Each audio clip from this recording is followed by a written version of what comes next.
My sister Lydia made sure everyone at her wedding knew I was the pathetic single one. She seated me at the reject table, introduced me as still looking for someone, and even had her bridesmaids whisper about my sad love life. But when a mysterious stranger whispered, "Act like you're with me," what happened next turned her perfect day into my perfect revenge. If you've ever been humiliated by a family who thinks being single makes you less than, hit that like button. Subscribe if you believe karma comes in the most unexpected ways. Because this story proves that sometimes the best revenge is served with a side of undeniable jealousy. The wedding hall sparkled with golden lights and crystal chandeliers, but all I could focus on was the table number in my hand, table 12, the singles table, the reject table. The place where Lydia had strategically placed me to make sure everyone knew her older sister was still alone. I'm Hannah, and I should probably start by explaining how I ended up as the family disappointment at my own sister's fairy tale wedding.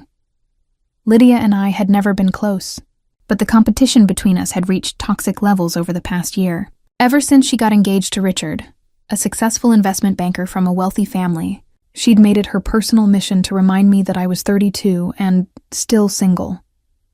"Maybe you should try dating apps again," she'd say with fake concern during family dinners at our parents' house. "I mean, you can't be picky forever. Time is running out, Hannah." Our mother, Diane, would nod sympathetically while our father, Adam, would change the subject awkwardly. But Lydia never let it go. She seemed to take genuine pleasure in my romantic failures, as if my single status somehow validated her own happiness. The morning of her wedding, she called me with what she claimed was sisterly advice. "Hannah, honey, I know today might be hard for you," she said, her voice dripping with condescension. "Seeing everyone so happy and in love. Just try not to look too miserable in the photos, okay? And please don't spend the whole night talking to the bartender like you did at Cousin Joanne's wedding." That should have been my first warning about what was coming. When I arrived at the Grandview Manor reception hall, wearing a beautiful navy dress I'd spent weeks picking out, Lydia's maid of honor, Marion, approached me with a clipboard and that particular smile people use when they're about to deliver bad news. "Oh, Hannah, let me show you to your table," she said with the same fake sweetness Lydia specialized in. Table 12 was tucked in the back corner, near the kitchen doors where the catering staff bustled in and out with trays of food. The others seated there were Lydia's single co-workers who barely acknowledged my existence, and our elderly great-aunt Janet, who spent the evening complaining about the music, volume, and asking if I'd considered lowering my standards. But the real humiliation came during the family introductions. The reception was in full swing when Lydia decided to parade me around like a cautionary tale. She grabbed my arm and pulled me toward a group of Richard's relatives, sophisticated-looking people who clearly came from money. "And this is my sister Hannah," Lydia announced, her arm around Richard's shoulder like she was claiming territory. "She's our little career woman, still focusing on work instead of finding someone special." The group smiled politely while I stood there, feeling heat creep up my neck. Mrs. Wellington, Richard's aunt, looked me up and down with obvious pity. "Oh dear, don't worry," she said, patting my arm with a manicured hand. "There's someone for everyone. Have you tried church groups?" My nephew William met his wife at a prayer circle. Lydia laughed. Not a kind laugh, but the laugh of someone enjoying another person's discomfort. "Hannah's very independent. Aren't you, sis?" The way she said independent made it sound like a disease. "I just haven't found the right person yet," I said, trying to keep my voice steady. "Well, you can't wait forever," Richard's mother, Margaret, chimed in. "My daughter waited too long and now she's 45 with fertility issues. Don't make the same mistake." For the next hour, I endured a parade of Lydia's friends and Richard's family members offering unsolicited dating advice. Each conversation felt orchestrated, like Lydia had briefed them on exactly how to make me feel small. Joseph, Richard's business partner, suggested I try lowering my expectations. Christopher, a family friend, shared the story of his spinster aunt who finally found love at 50, with a widower who had 6 children. Even the photographer seemed to be in on it. When it came time for family photos, he kept asking if I had a +1 and looked genuinely confused when I said no. The breaking point came during the bouquet toss. All the single ladies to the dance floor. the DJ announced with enthusiasm that felt like mockery. I tried to hide behind a marble pillar, but Marion spotted me and grabbed my arm. "Come on, Hannah. This could be your lucky day." I found myself pushed into a circle of 20-something women who giggled and squealed as Lydia prepared to throw her bouquet. These were Richard's younger cousins, fresh out of college with their whole lives ahead of them. Standing among them, I felt ancient and desperate. Lydia looked directly at me, smirked, and deliberately threw the bouquet in the opposite direction. A 24-year-old named Chloe caught it while the crowd cheered. Lydia hugged her and announced loud enough for everyone to hear, "Looks like Hannah will have to wait a little longer." The laughter that followed felt like glass scraping against my skin. I saw people looking at me with that mixture of pity and relief that comes from witnessing someone else's humiliation.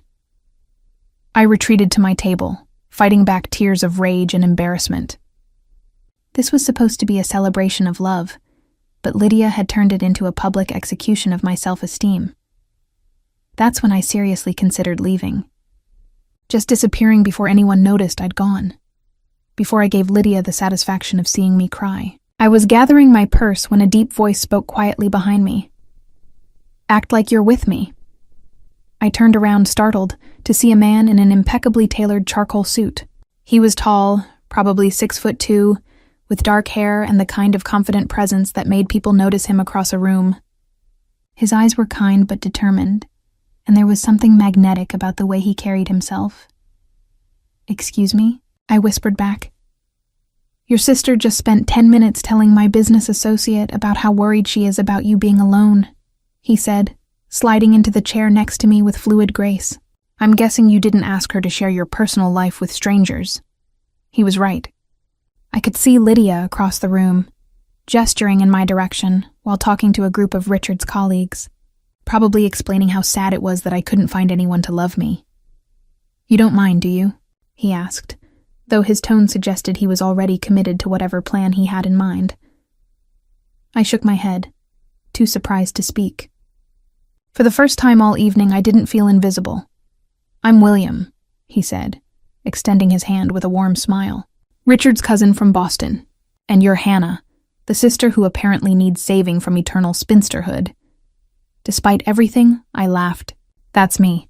The family charity case. Well, not anymore," he said with a smile that was both reassuring and slightly mischievous. William draped his arm casually along the back of my chair and leaned in to speak to me like we'd known each other for years. Almost immediately, I noticed heads turning in our direction. Lydia, mid-conversation with the wedding planner, did a double-take when she saw us. Her smile faltered for just a moment before she excused herself and started walking toward our table, her train trailing behind her like a weapon. "Hannah," she called out, her voice an octave higher than usual. "I didn't know you knew William." "Old friends," William said smoothly, his hand touching mine on the table. "We lost touch for a while, but you know how these things go." Lydia's eyes narrowed slightly, her perfect wedding composure cracking just enough to show her confusion. "Really?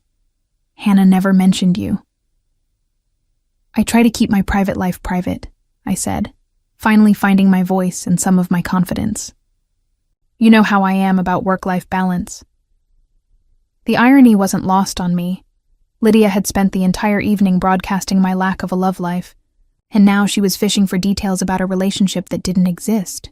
"How wonderful," Lydia said, though her tone suggested it was anything but. "How long have you two been reconnecting?" "Long enough," William said with a smile that gave away nothing and everything. As Lydia walked away, clearly frustrated by the lack of information, William turned to me with a conspiratorial whisper.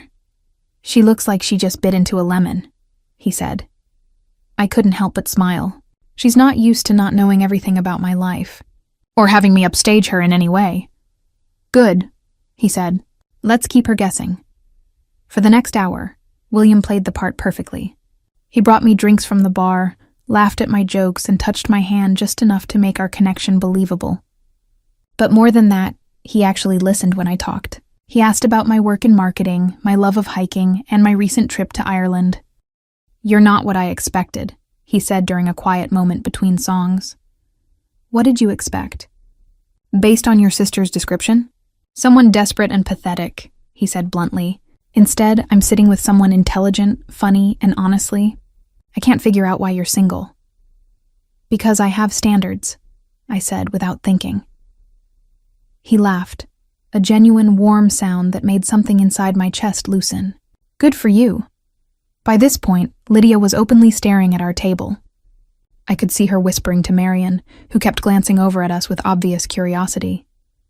Richard's family members who had pitied me earlier were now looking at William with interest and approval, clearly recognizing his social status and wondering how I'd managed to land someone so obviously successful. The revenge was already sweeter than I'd imagined, but William wasn't done. When the band started playing slow songs, he stood up and extended his hand with a confident smile. "Dance with me," he said. It wasn't a question. On the dance floor, with his hand on my waist and mine on his shoulder, I felt the eyes of every guest who had offered me unsolicited dating advice.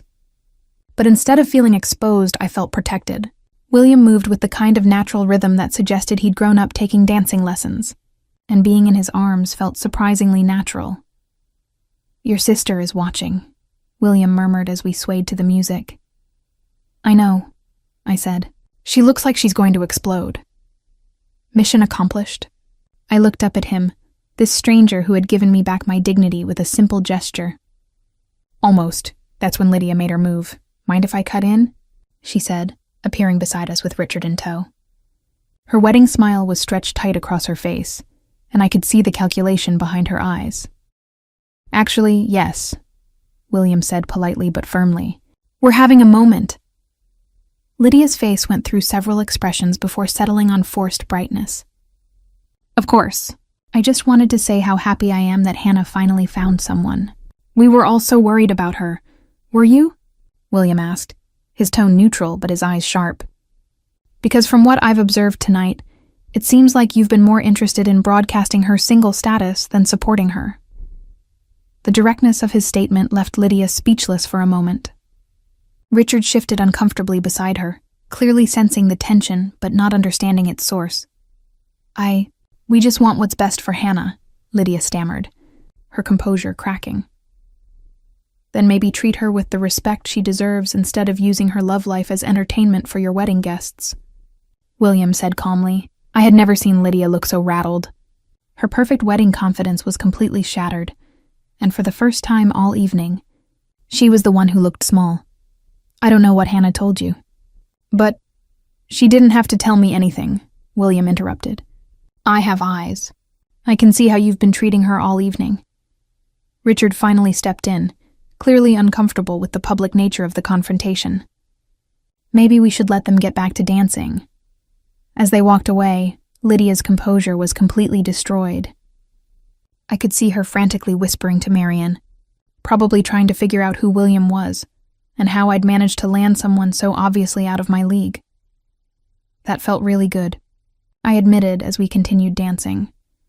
"We're not done yet," William said with a smile that made my heart skip. For the rest of the evening, William made sure I was never alone. When dinner was served, he requested that we be moved to a better table, something about his dietary restrictions requiring him to be closer to the kitchen. The staff, clearly knowing who Richard's family was, accommodated us immediately. Our new table was front and center, where everyone could see us laughing and talking like a real couple. Lydia's friends, who had ignored me earlier, suddenly wanted to chat and meet William. Richard's relatives, who had pitied me, now treated me with newfound respect and curiosity about my mysterious boyfriend. Mrs. Wellington, who had suggested church groups earlier, now wanted to know all about William's family background. When she learned he was a successful tech entrepreneur with an MBA from Harvard, her attitude toward me changed completely.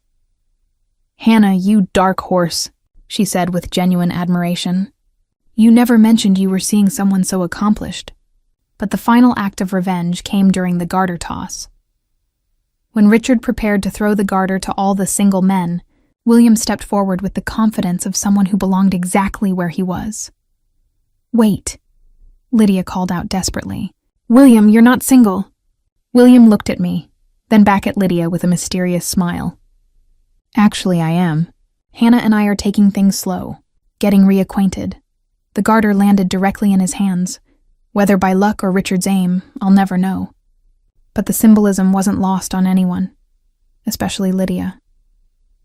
According to tradition, William was supposed to place the garter on the leg of whoever caught the bouquet.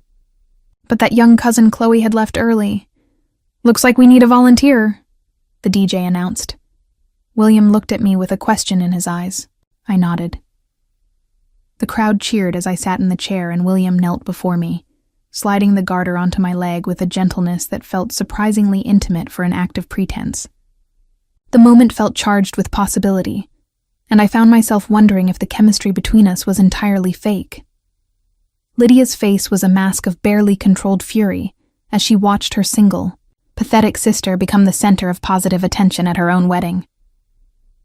As the evening wound down and guests began to leave, William walked me to my car. The parking lot was quiet, away from the watchful eyes of wedding guests and my family. "Thank you," I said, finally alone with him. "I know tonight was just an act, but you saved me from the most humiliating experience of my life." "What makes you think it was just an act?" he asked, his expression serious. My heart stopped. Because you don't even know me." "I know enough," he said, stepping closer. "I know you're kind, even when people don't deserve it.